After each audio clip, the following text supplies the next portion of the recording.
the current exhibit that you have going at the American Folk Art Museum, Self-Made, A Century of Inventing Artists, which is open now, I believe until the middle of September, September 13th.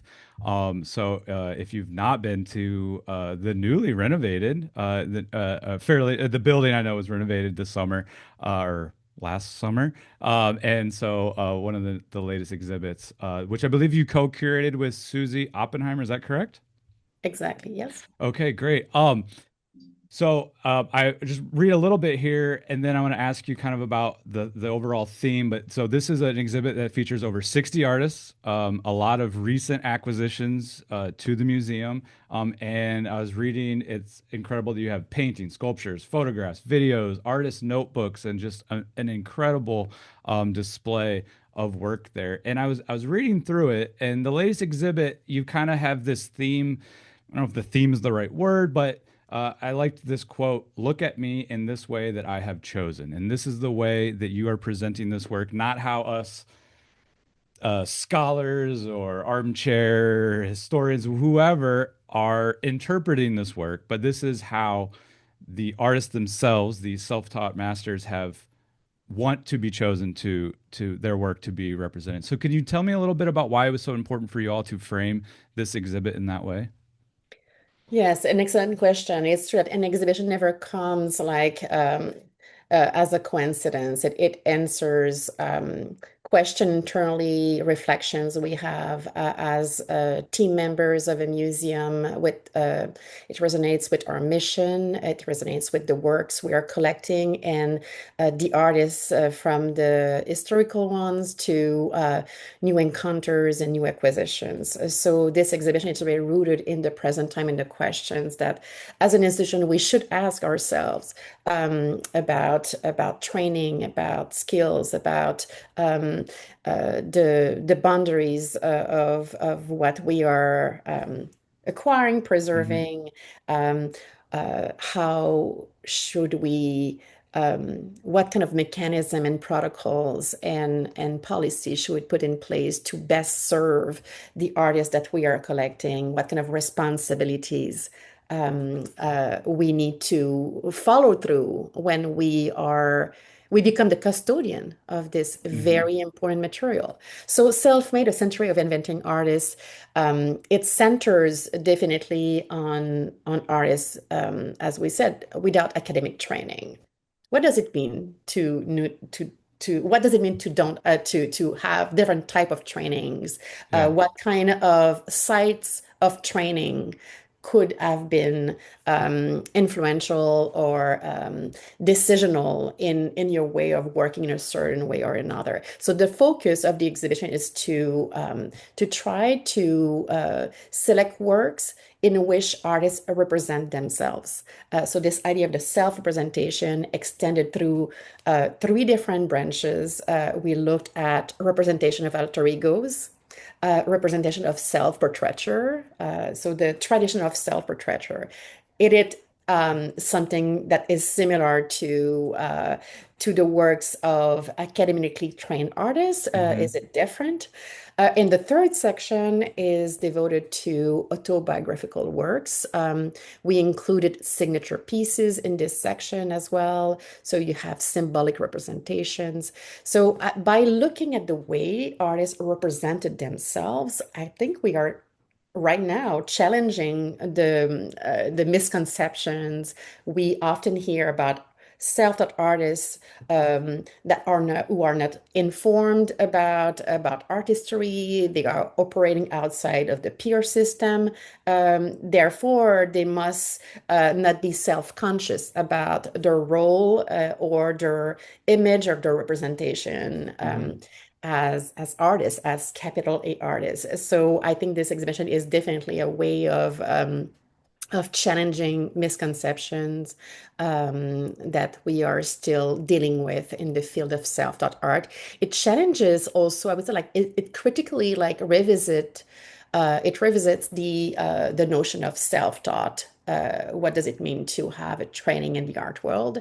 Hmm. In the first place, we wanted to insist in our labels in the text on on the words of the artists themselves, on their agency, on the inscriptions they have embedded in the artworks that could lead us to various interpretations that are a bit outside of the of this usual conception we have been exposed to in the art world. That is a field that has been conceptualized by collectors, by dealers, by Mhm. the others. So Yeah. how can we recenter our interpretation on the artist's agency, the artist's intentions? How can we look at the works as primary documents?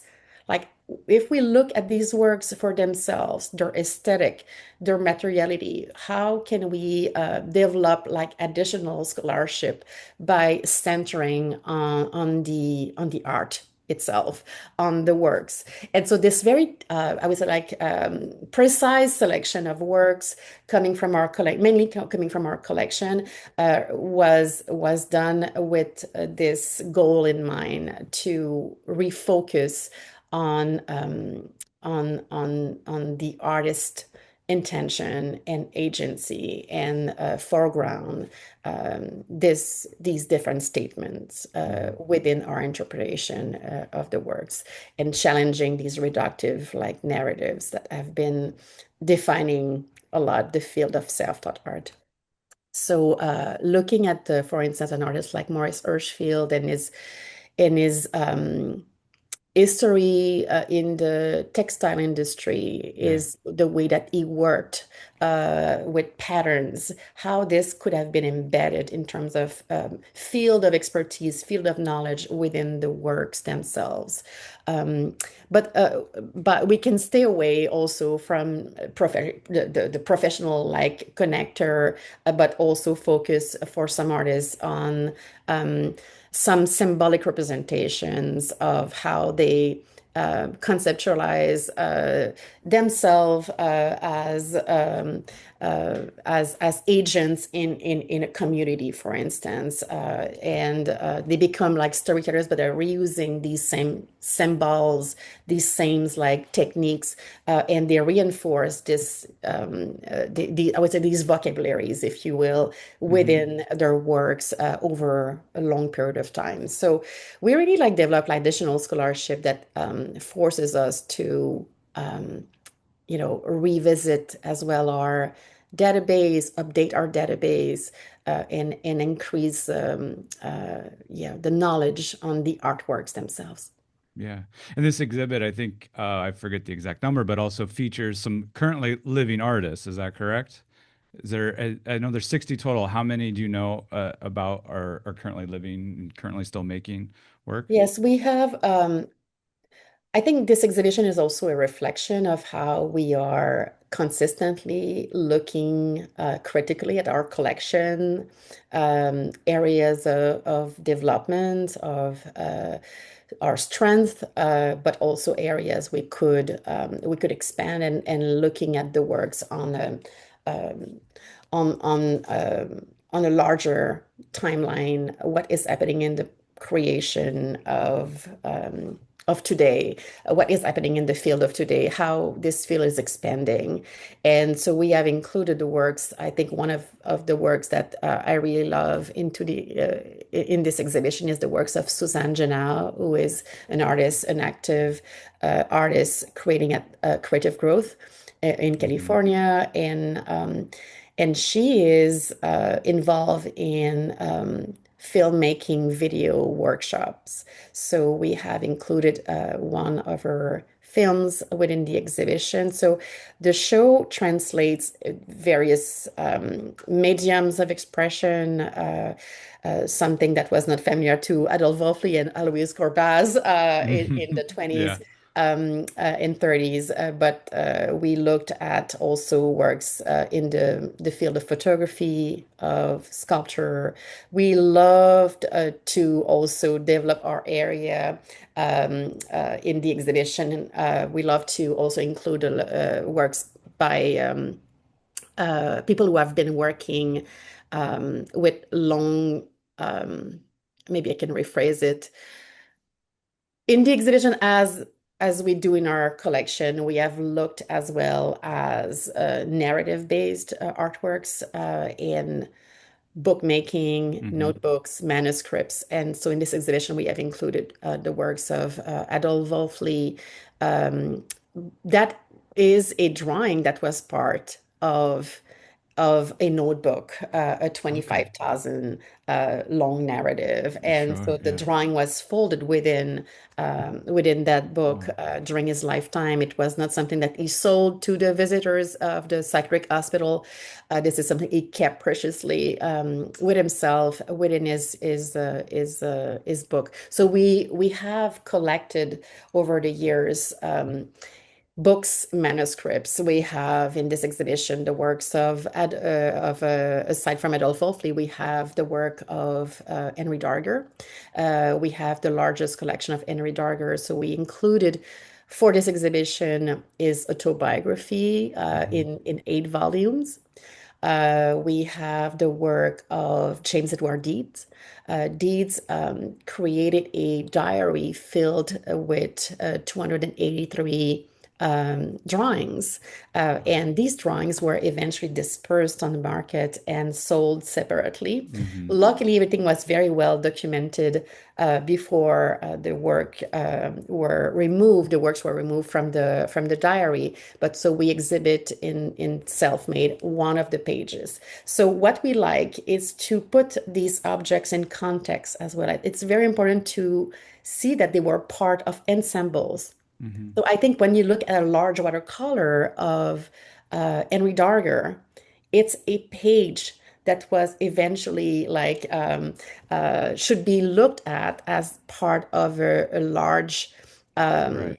a larger project. Yeah, not an individual piece. It's part of a larger. Yeah. Not, Yeah. it's not a standalone object. It's an object that was part of a sequence in a larger manuscript and Hmm. scrapbook. So I think what was important for us was to revisit these objects for what they were part of, and it is translated into the description and the label of each of the works. We carefully paid attention to this to bring back the context. One of the lines of our label is the place of manufacture and the place of creation. And often when you visit museums, you don't have this one, but Hmm. we have as a practice as curators at AFAM, often I would say like for most of our exhibitions, we are introducing that line of place of creation, which says a lot. Um, that Wolfli created from a specific psychiatric hospital at a certain time, it Yeah. talks about access to material. It talks about the community in which it was part of at a certain place in time. If this work was created during World War II, you can imagine the limited access to materials, Right. the interaction with the outside, the context in which the imagery was developed. It's something that we really want to embed as much as possible within the label of a specific artwork. And this self-made exhibition really um, brings this knowledge at the forefront. Yeah. I think that's incredible information to know. Again, we all, well, not all, but we go to museums, you look at the labels and you see things, but just to notice those details, I think, I might have saw like one of the Edward Deeds pieces titled Dear Boy, I believe, but it was like page 193 and 194. And now that makes it so much more sense, right? If you think about that in that larger context, other people might be like, well, whatever, I don't know, maybe it was the 193rd piece he did, but no, that means that it was part of that larger piece. That's really cool. I think it's also it's important to again in respect to the agency and the intention of the artist. I think you need to be as close as possible to what was expected and how the work was supposed to be seen. I think it's pretty like my formation in anthropology brought me this interest to really look at the objects within a larger historical context, within the context of power dynamics, and all of these connections with institutions of power. Hmm. formatting like relationships, but also who gets to have access Yeah. to recognition, to networks of validation, who gets exposed to possibilities, and who gets selected in the main hierarchical art world. Hmm. So I think it brings back, if you can work closely with the objects and try to give them the full, put the attention on the full scope of what they can offer. I think you bring them back in the context of a larger history that is much more just and less hierarchical. Yeah, and I just think it's such important time and place that you're doing this. I just feel like, that whole outsider art and self-taught and vision, it all is kind of maybe lost its way for a lack of better term. And I think just to kind of recenter it, especially on those artists and how they saw their work and themselves, I just think is truly incredible and important and a great time and place to be doing that. So, self-made, open until September. It sounds incredible. I got to get out to New York to see it. Maybe if the Knicks win, I will come for the parade, and I hope I didn't just jinx it. Sorry, Knicks fans. I'll come out for the parade and then the museum. I do tell anybody and everybody that goes to New York, you got to go. Forget MoMA, forget whatever. Just go to the American Folk Art Museum. I'm not just saying this. I believe it's the number one museum in the country. It was deemed. So, one final question to get you out on here, and then you can enjoy the rest of your day. I tell my students that when they go to a museum, I think the average person looks at a piece of art for like 5 seconds, 10 seconds, something like that. And I tell them to look at it for 5 minutes, and people will think you're a freak. And they'll be like, what is that person doing? I'm their teacher, and they're kind of tired of me. But when people go to the American Folk Art Museum, they experience self-made. They go through the three galleries: self-portraits, alter egos, autobiographies. First of all, clear your whole day because you're going to be there a while. These places are amazing and overwhelming, again, in the best possible way. But to a professional, a museum person, how long should I tell my students they need to spend in front of one piece of art? Well, I come from a different I would say like philosophy. I believe that, okay, you can be forced to look at something, it's going to work to a certain extent. Uh-huh. I believe that it's the role of curators and museums to create these moments. And we have dedicated teams from our learning and engagement team to curators to people who are on site working with visitors, to even like the person in development asking curators how to develop their grants to Hmm. create more engagement, to expand our pool of members.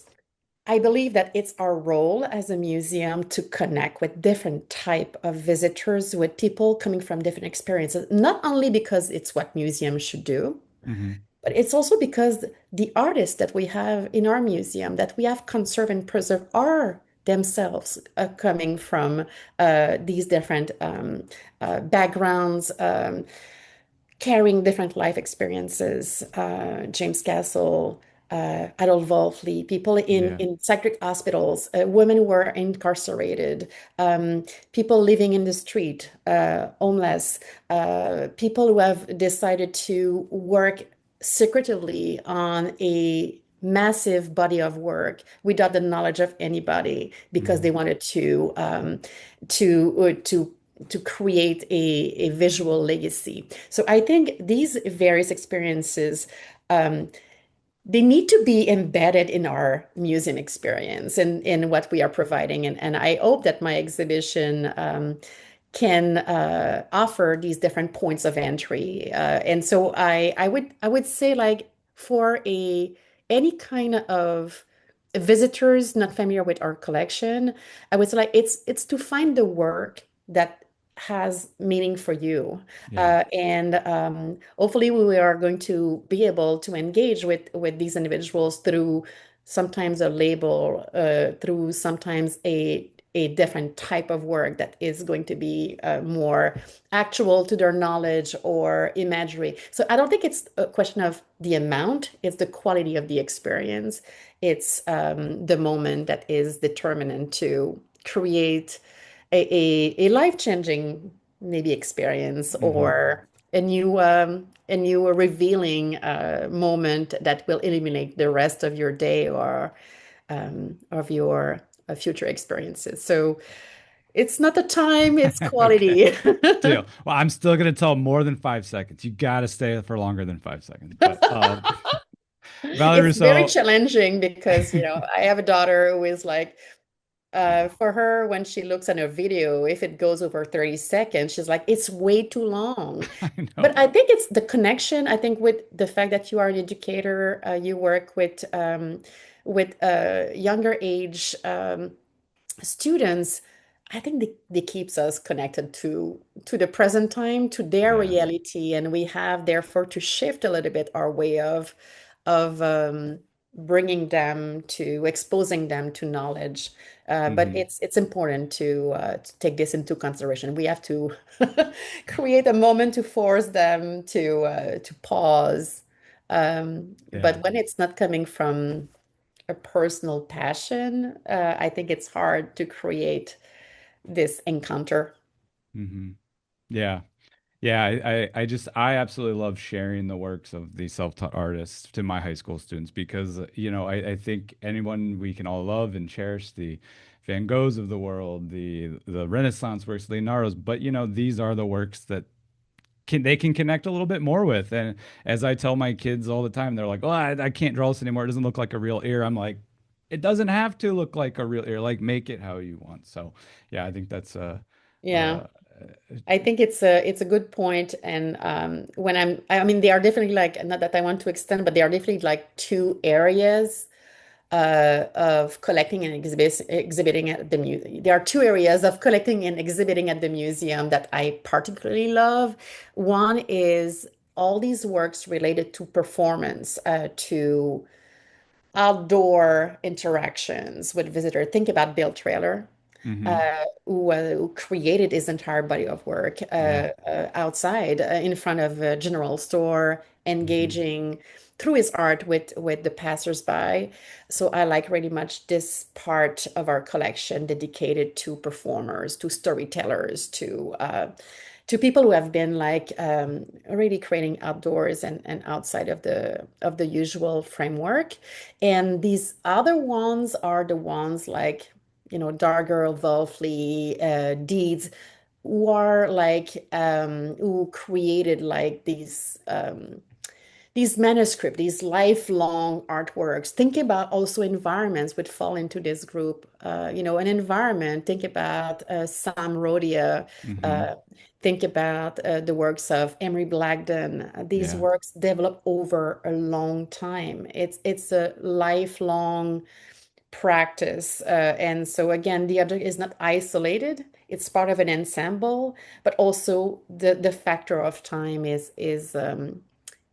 part of our understanding. So I think that it connects people to their own mortality, their own humanity, and I think it's definitely like there are many points of entry Hmm. for these works and to touch the public. Yeah. Well, incredible work. Congratulations. Everybody should go to the American Folk Art Museum, not just now, between now and September to see something, but go anytime. Just go again. It is truly a beautiful, magical place. So, Valerie, thank you so much for your time. It was a true honor and pleasure to chat with you here today. Thank you again. Thank you. It was a pleasure for me too.